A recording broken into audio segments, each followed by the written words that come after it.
It seems to be dealing with issues around the Troubles and also around Brexit and the border, so I don't think he's a fan of me.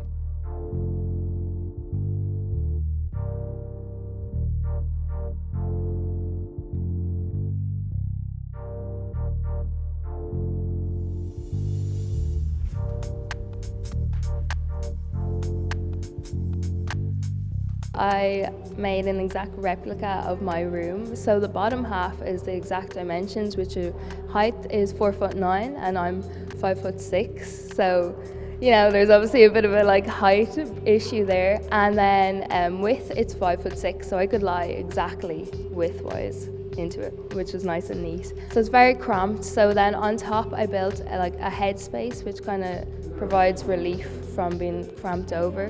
And there's some video up inside there. So I was living there for 3 years. So it wasn't just a brief, you know, I mean, you could probably do maybe a week or two, but 3 years was a lot and it was difficult. It was hard. And by the end of that, I needed to go and get out. But I suppose this was all I could afford, despite the fact that I was working and studying, you know. I hope it gets people motivated to keep protesting, keep being active about the campaign to fix the problem. Obviously it's a huge issue and it stems from the top down. Irish people are great for protesting, but I think we need to get more and more into it and just put more pressure on the government to make a change. But obviously there's a lot of hands and a lot of pockets, so we'll see.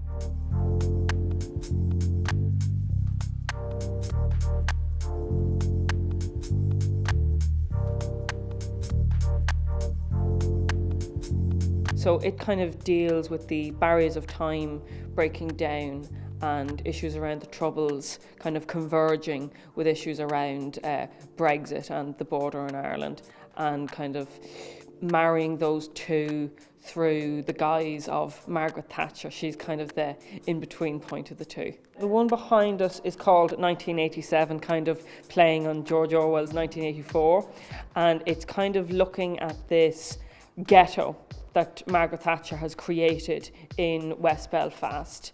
So it is exploring kind of the 1984 proposal Margaret Thatcher got to actually build a ghetto in West Belfast and to put a wall along the border in Ireland. So it's playing on those very dystopian ideas, but also kind of, you know, collapse of any kind of social morals or society at all.